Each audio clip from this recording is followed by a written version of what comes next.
चलो जी, बिस्मिल्लाहिर्रहमानिर्रहीम। कानूनी टीवी चैनल को मुनसिफ अवान एडवोकेट का बहुत बहुत सलाम। हमारे व्यूवर्स को भी सलाम। उम्मीद है आप खैरियत से होंगे। आज सैटरडे है और आपको पता है कि सैटरडे इज़ फ्रेंड्स डे। ये हमारा फ्रेंड्स डे होता है। तो आज हमारे बड़े प्यारे फ्रेंड हमें मिलने के लिए आए हैं, जनाब मोहतरम एहसान भाई साहब। सर, हम आपको वेलकम करते हैं। Thank you very much. और भाई साहब के तारुफ का आपको पता है कि ये हमारे फादर ऑफ दी बार हैं। ये सीनियर मोस्ट एडवोकेट हैं सुप्रीम कोर्ट के और बार के, लाहौर हाई कोर्ट के। और ये जो साबका सदर हैं ANP के, पाकिस्तान लेवल के। तो इनसे आज हम बड़ी अच्छी बातें करते हैं। आपको पता है कि आज सियासी माहौल बड़ा गर्म है। कल ज़िमनी इलेक्शन हो रहे हैं और कल का मैं देख रहा हूँ कि माहौल बड़ा फुल गर्म है हर टीवी चैनल पे। तो इनसे एक तो सुप्रीम कोर्ट का जो फैसला हुआ है ताज़ा तरीन, और जिसमें जस्टिस मंदोखैल ने एक सिफारिश की है कि जनाब आर्टिकल 6 के तहत कार्रवाई भी हो सकती है, उसके बारे में पूछेंगे। ज़िमनी इलेक्शन के बारे में पूछेंगे। और क्या इमरान खान जो इलेक्शन कमीशन को धमकियां दे रहा है उसके बारे में पूछेंगे। अस्सलाम वालेकुम सर। वालेकुम सलाम। कैसे हैं सर? ठीक है। Thank you very much. आपका सर सैटरडे कैसे गुजरता है? वान साहब, सैटरडे हाँ तो जैसे एक पॉलिटिकल वर्कर और वकील का, और ठीक है। जिसने कुछ तारीखी तौर पर कुछ स्टडी करनी हो, हाँ जी। तो बेहतर ही गुजरता है सैटरडे। अच्छा, बेहतर से गुजर आप बेहतर इजी होते हैं क्योंकि आम डे तो वर्किंग डे होते हैं। सैटरडे हमारे सुप्रीम कोर्ट हाई कोर्ट के वकीलों के लिए हॉलीडे होती है। तो आए जी, मतलब की बात की तरफ आते हैं। सर, सुप्रीम कोर्ट ने जो फैसला दिया है सुगो मोटो केस के ऊपर, और जिसमें 5 जजों का फैसला है, और उनमें से एक जज ने कहा है कि जनाब आर्टिकल 6 भी लगना चाहिए जो भी मुतलका लोग। आपका इसके बारे में क्या ख्याल है बतौर सीनियर एडवोकेट और सियासतदान के? वान साहब, थैंक यू वेरी मच। जी। और इशू भी बड़ा अहम है, अहम इशू है, बहुत अहम इशू है। और टाइम भी कम है। हाँ जी। और दूसरे को लेकिन दरिया को हाँ, लेकिन 2 मिनट, एक आधा मिनट माजी की तरफ भी जाना पड़ेगा, हाँ जी। क्योंकि ये फैसला 5 जजेस ने किया। क्योंकि जजेस का मैं वेलकम करता हूँ कि इन्होंने ये फैसला किया, लेकिन चूँकि जजेस का माजी जो था सुप्रीम कोर्ट का इतना रोशन नहीं, ताबनाक नहीं है। ताबनाक तो दरकिनार, क्योंकि यहाँ पर इस मुल्क में जितनी मार्शल लॉ लगी उसको भी जस्टिफाई किया इन्होंने, और नज़रिया ज़रूरत को भी कौम को इन्होंने दिया। और अक्सर इस्टेब्लिशमेंट के कहने पे इन्होंने फैसले किए उन सियासतदानों के ख़िलाफ़ कि जिनको चाहती थी कि इस्टेब्लिशमेंट ये बतौर पॉलिटिशियन एक्ट ना करें। तो इसलिए मैं ये समझता हूँ कि देर आए दुरुस्त आए।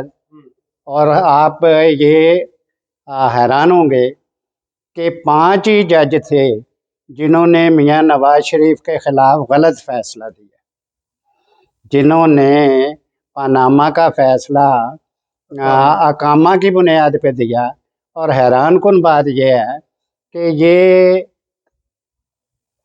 पॉलिटिकल लोग, इस्टेब्लिशमेंट, जुडिशरी, और मैं ज़्यादा नाम इसका नहीं लेना चाहता, इमरान खान, तो इन सब ने मिलकर, और ब्यूरोक्रेसी और नैब और जो उसके तहत जो ऑर्गेनाइजेशन काम कर रही थी, पुलिस, FIA, फलां फलां, ये तमाम के तमाम ये मियां नवाज शरीफ को और उस फैमिली को, उनके बेटी को, उसके भाई को, ये इसलिए कहते थे कि ये बदयानत हैं, चोर हैं, कि इन्होंने बदयानती की। और इन्होंने, मैं हैरान होता था कि भाई ये क्यों नहीं बताते इन लोगों को, कौम को तो कम से कम बताएं कि हम सनतकार की औलाद हैं।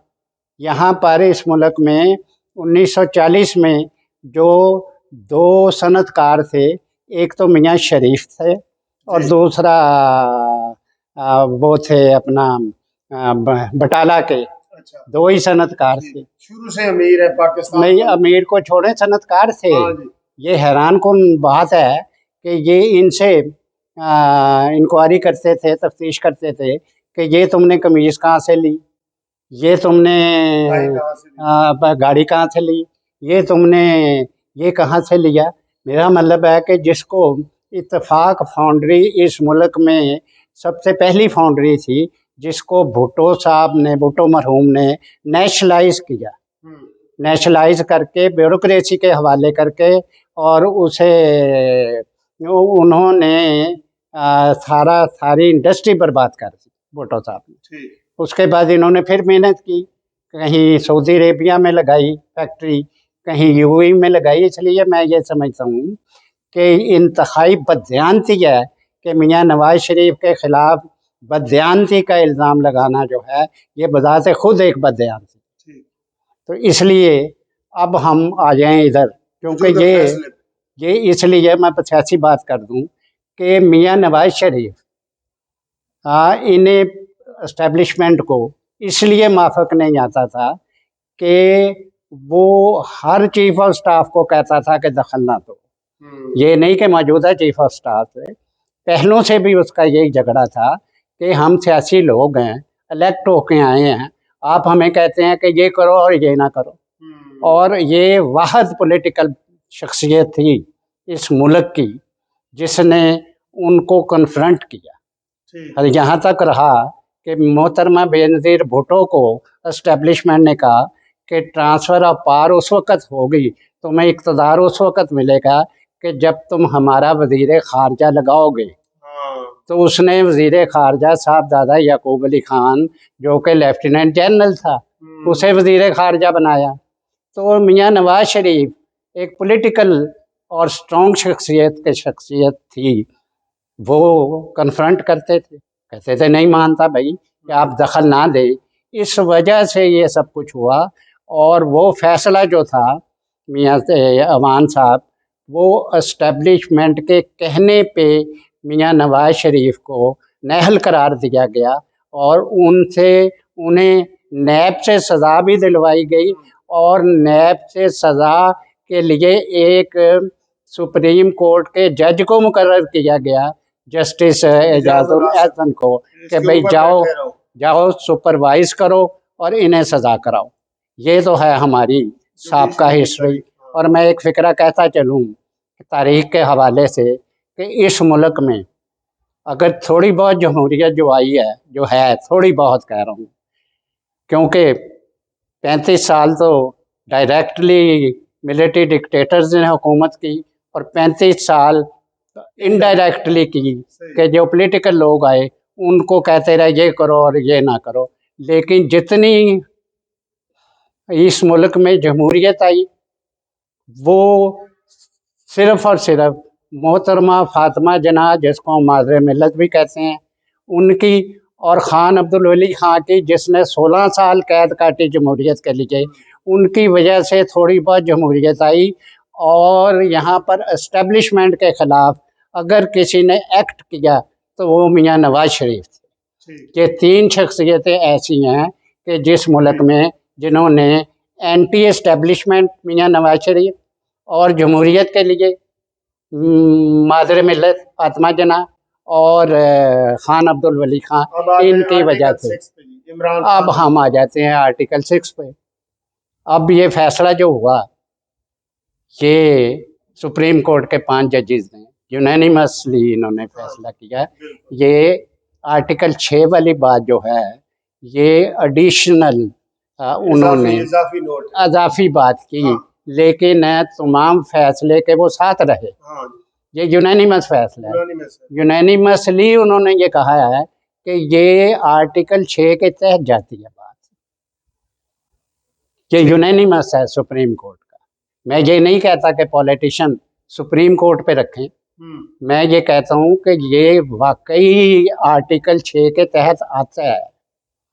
क्योंकि अगर आईनी दफ़ा को कोई वायलेट करे, ये तो मेरा मतलब है कानून भी है, आइन भी है, अगर आईनी दफ़ा को, आर्टिकल को कोई वायलेट करता है तो वो सीधा सीधा आर्टिकल 6 के तहत जुर्म कर। बिल्कुल बिल्कुल। इसलिए मैं ये समझता हूँ कि आर्टिकल 6 के तहत ये बड़ी अच्छी बात है कि वो इंक्वायरी कर रहे हैं। अभी कमेटी बनी कि इंक्वायरी कर रहे हैं कि आर्टिकल 6 के वैसे मेरे तहत हिसाब से सर कमेटी बनाने की जरूरत नहीं थी, वो सुप्रीम कोर्ट ने बहरहाल कह इन्होंने दिया, बनाई, लेकिन इनको चले। इन्होंने बनाई, हाँ जी। वो कर रहे हैं। मैं ये समझता हूँ कि ये इसलिए ये काम कर रहे हैं कि ताकि मुतफिका। कौम को ये हाँ पता लगे, कौम को ये पता लगे और एस्टेब्लिशमेंट को भी कि इमरान खान जब हुकूमत करता था कि तमाम नून लीग के और पीपल्स पार्टी के जो लीडरान थे उनको उसने अपने हुक्म के तहत नैब के अंडर ये दबाव डाल के कैद किया हुआ था। हाँ जी। उन पर केसेस डाले हुए थे, सारे के सारे जो कि गलत थे। सबके सुप्रीम कोर्ट ने जमानतें ली ये कहकर कि ये केसेस इनमें गलत जान हैं, नहीं है, इनमें ये जान गलत है, हाँ जी। गलत है। इसलिए मैं ये समझता हूँ कि ये बेहतर कर रहे हैं कि कौम को बताएं भाई ये इंक्वायरी कर रहे हैं हम, और ये जो इंक्वायरी करने वाले हैं वो उनकी इंटेग्रिटी बड़ी ज़ोरदार है, वो जो फैसला करेंगे उसके तहत हम काम करेंगे। तो ये मुझे यकीन है। पॉलिटिकल आपको पता है कि ये 5 मार्शलें इस मुल्क में लगी। एक तो भुट्टो साहब ने लगाई पेशावर, लाहौर, इधर मैंने 5 मार्शलों में जेल काटी।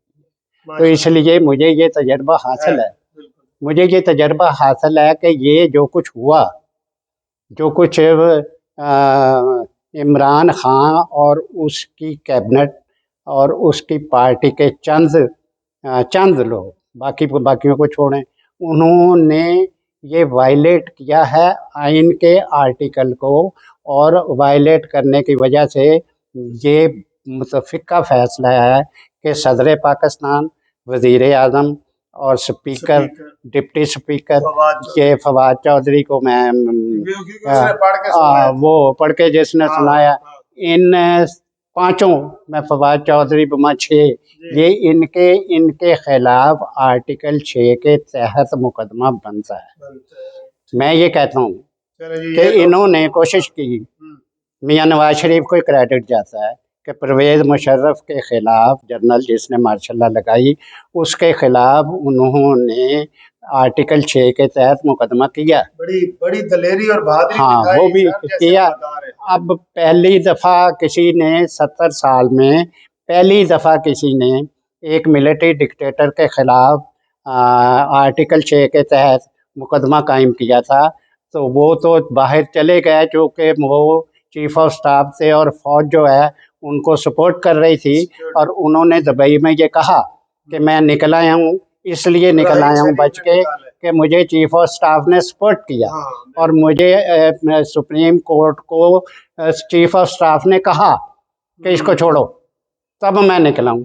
तो इस हाँ अब फिर ये क्रेडिट मियाँ नवाज शरीफ को जाता है। मैं आपको बात बताऊँ, चलो ठीक है सर, ये हो गया। अब एक ये पॉइंट आपका क्लियर हो गया कि आर्टिकल 6 बनता है और लगाना चाहिए, और जो कमेटी नहीं ये मैं कह रहा हूँ कि ये क्रेडिट भी अब फिर ही नहीं जाता है मियाँ नवाज शरीफ को कि आर्टिकल 6 के तहत उन लोगों के खिलाफ मुकदमा कायम करें जिन्होंने वायलेट किया आइन को। Sir election commission of Pakistan Raja Sultan Sikandar साहब ने हुकूमत को कहा है कि मुझे धमकियां मिल रही हैं, मेरी फैमिली को धमकियां मिल रही हैं, एक सियासी जमात दे रही है और मुझे सिक्योरिटी दी जाए। क्या ये आईनी इदारे को इमरान खान इस तरह सरेआम पब्लिकली ललकार के नाम लेके कर सकता है? तौहीन में आता है कि नहीं आता? मान साहब ये तो सीधी बात है, क्लियर है। यहाँ तमाम लोगों को हमको मालूम है कि इलेक्शन कमीशन जो है ये राजा सिकंदर साहब हूँ, इलेक्शन कमिश्नर कोई हो, उसको आइन की सिक्योरिटी, आइन की के तहत वो उसे हासिल है, उसको कोई ना निकाल सकता है। उसके खिलाफ तो सिर्फ रेफरेंस हो सकता है, उसको वही आइनी तहफ़्फ़ुज़ हासिल है जो सुप्रीम कोर्ट को है, वही जो जजों को हासिल है।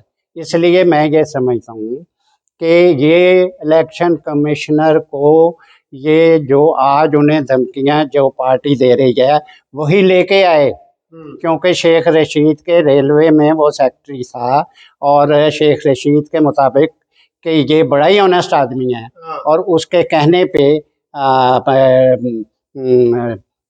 ये इंसाफ पार्टी तहरीक इंसाफ वाले तहरीक इंसाफ वाले, खुद ये और ये खुद लेके आए और जगह जगह इन्होंने अपनी तकरीरों में कहा कि हम एक ऑनेस्ट, इमरान खान ने तकरीरों में कहा, जब मर्जी लगा के देख लो, कि हम एक इंतहाई इंटेग्रिटी वाले आदमी को जो बिकता नहीं है और बड़े ऑनेस्ट आदमी को हम इलेक्शन कमिश्नर लेके आए हैं, इसलिए अब हम देखेंगे कि हमारे साथ कैसे बेईमानी होती है।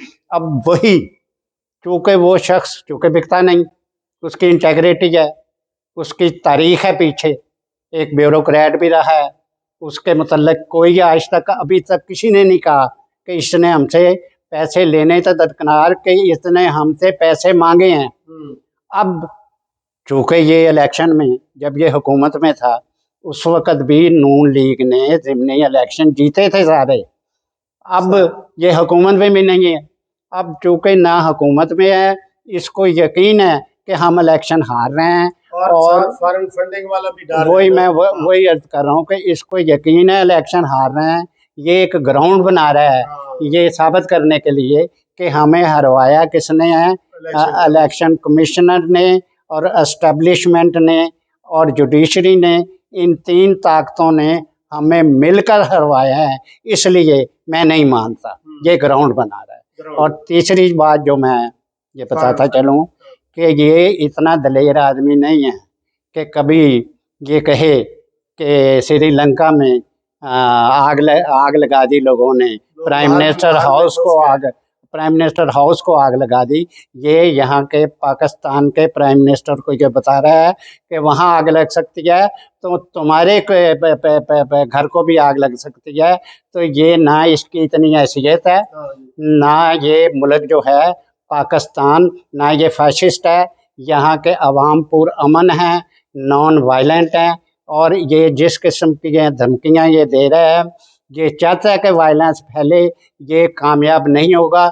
खुद बुज़दिल आदमी है, क्योंकि हमेशा धमकियाँ और वायलेंस वही शख्स प्रीच करेगा जो खुद बुज़दिल हो। इसलिए मैं ये समझता हूँ कि हमें एक कौम की हैसियत से इसे कंडेम करना चाहिए, इस तशद्दुद को और इस रवैये को। थैंक यू वेरी मच जी भाई साहब, आपने बड़े मुफस्सल तरीके से हमें इलेक्शन कमीशन के हवाले से और जो सुप्रीम कोर्ट ने ताज़ा फैसला दिया है उसके बारे में डिटेल बताई। और ये जो धौंस धमकी वाली सियासत है इसको सारी कौम मुस्तरद करेगी। और आप भी कह रहे हैं तो कानूनी टीवी चैनल्स के व्यूवर्स को मैं कहता हूँ कि अगर आपको ये वीडियो पसंद आई है तो ये वीडियो शेयर भी करें, लाइक भी करें और चैनल सब्सक्राइब भी करें और फीडबैक दें, ताकि हम भाई साहब को बताएं कि आप कितने पॉपुलर हैं हमारे चैनल पे। थैंक यू जी, खुदा हाफिज। Thank you very much Raman साहब।